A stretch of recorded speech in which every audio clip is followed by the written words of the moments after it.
Assalamualaikum warahmatullahi wabarakatuh. Halo sahabat Sui, wargi Tatar Galuh. Hari ini saya sedang berada di Nin Tati Igo, generasi ketiga dari Eyang Arya Kusuma Subrata. Dan beliau masih menyimpan catatan harian dari Eyang Kusuma Subrata. Ada beberapa pemirsa sahabat Sufi yang penasaran seperti apa catatan harian Eyang menjelang detik-detik pergantian dari Galuh ke Ciamis. Dan ini ternyata ada bahasa Belanda, ada bahasa Sunda Buhun. Ini butuh ahli filologi untuk membahas naskah. Dan ini sudah masuk manuskrip kuno ya. Tetapi ini masih di keturunan karena untuk menyelamatkan ini bagian dari warisan beliau butuh alat ya, butuh teknologi untuk menyelamatkan naskah dari kepunahan. Dan kita juga ini mendapatkan ini koran tertua warna warta. Ini tahun 1000 berapa ini? Udah 1890-an. Jadi ini sudah 200 tahun ketika ditemukan mesin cetak ya, 1800-an ya. Kita mau bedah catatan harian beliau, tetapi ini karena keterbatasan bahasa, nanti kita kupas selanjutnya. Hari ini kita mengenalkan saja.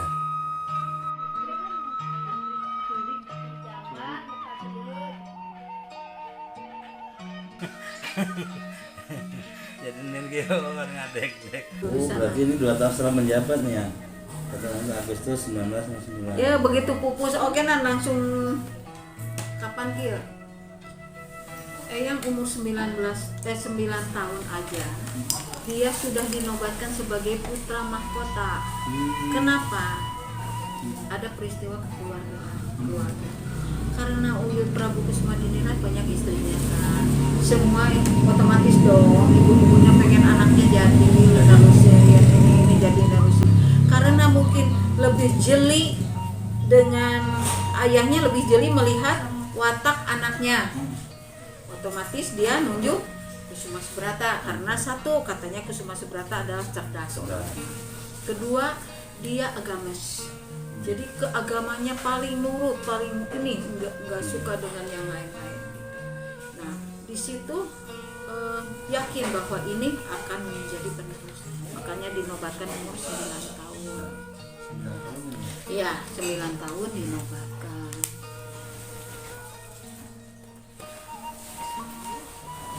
Eyang Kusuma Subrata dinobatkan sebagai putra mahkota.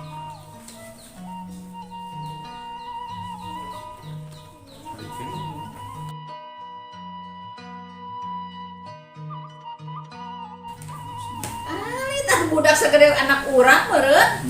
Segede si Ade. Si Ade apa si Aana? Ade. Lucunya. Udah dijodohkan lagi. Akhirnya Kusuma Subrata masih kecil langsung dinobatkan. Jadi kalau sudah dinobatkan, walaupun masih bayi nggak ada yang bisa menggugat. Kalau zaman dulu begitu ya. Udah A. Sejarah itu sejarah ya, tidak bisa dirubah dan tidak bisa dimodifikasi atau ditambah atau dikurangan. Karena apa? Namanya sejarah harus persis, mutlak seperti sejarah. Kalaupun ada yang tersinggung, maaf, itu sejarah. Kalau ada yang tiba-tiba tersanjung, alhamdulillah, itu sejarah. Jadi nggak bisa dirubah oleh siapapun.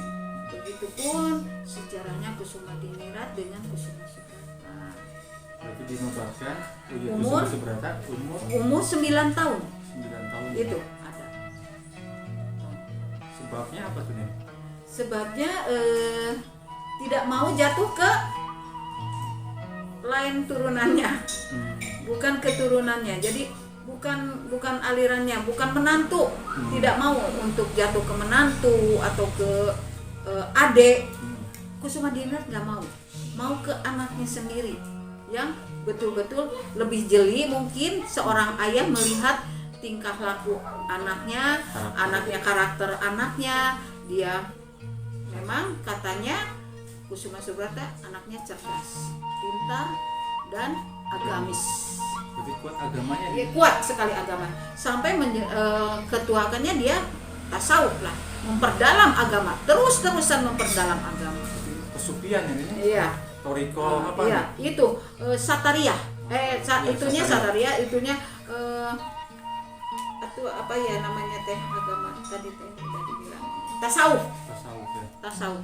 Mungkin tasawuf banyak yang tahu ya kalau tasawuf itu di bawah wali kali. Hampir sama mungkin sejajar dengan wali ya. Cuman tasawuf itu tidak tapak lah. Kalau wali itu dapat tapak sampai ke gulungku akar lah cekasana. Kalau tasawuf mah enggak kali ya, anak raja juga bisa gitu menjadi seorang wali, cuman ya enggak jadi wali tapi tasawuf ya begitu.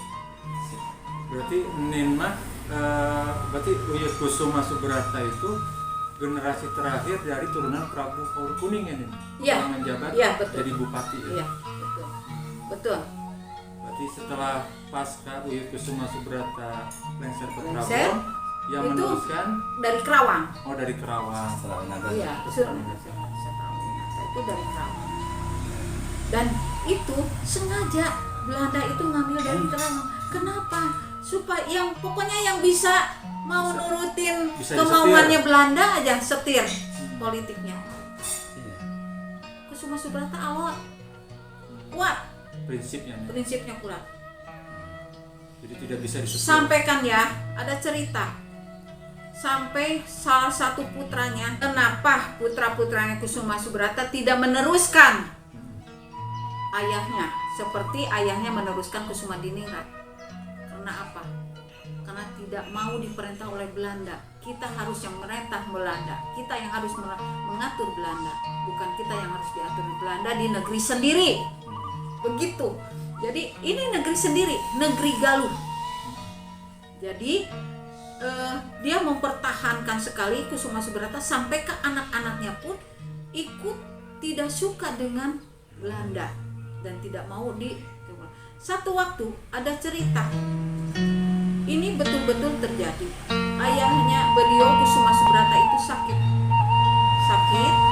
ada undangan rapat di Batavia, Jakarta. Semua bupati, semua raja Galuh, semua raja kumpul di sana. Ada Raja Mataram. Satu yang tidak bisa hadir dari Galuh itu Kusuma Subrata. Diwakilkan ke putranya. Siapa putranya yang mewakili? Garjita Kusuma Subrata, anak sulungnya. Datang ke Batavia, otomatis dia duduk di kursinya. Kursi tempat Kusuma Subrata. Kursi berderet dengan bupati-bupati raja-raja yang lain. Tapi diusir. Maksudnya bukan bupatinya dan belum dinobatkan sebagai pengganti. Suruh duduk di bawah, langsung pulang. Tidak pikir apa-apa lagi, langsung pulang.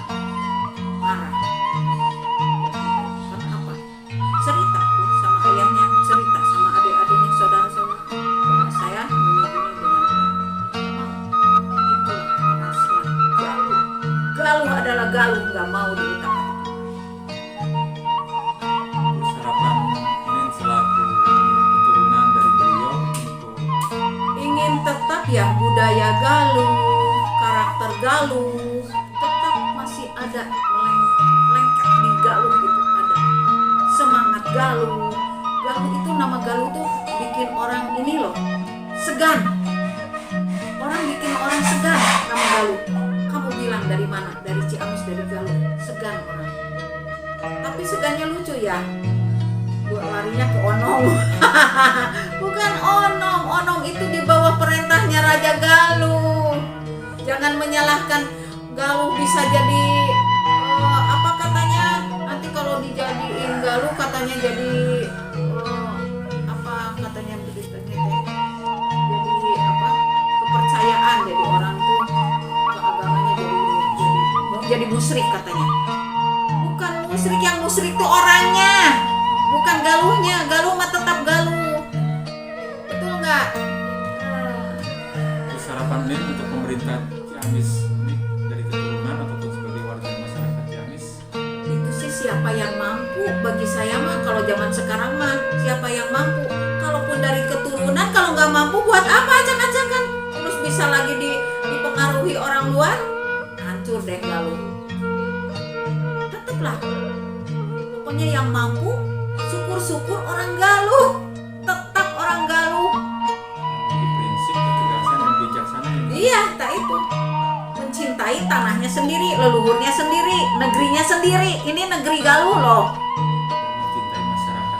Iya, otomatis itu dengan komuninya lah. Gitu. Aduh, Jangan panjang-panjang, nanti ini habis. ini ketawa-ketawa. Kan bisa di itu. Masih bersambung, beras. Iya. Jangan habis satu hal nih. Semoga di ulang tahun Galuh yang ke-381 ini, semoga Galuh semakin jaya, jaya, jaya. Sekian, Sampurasun.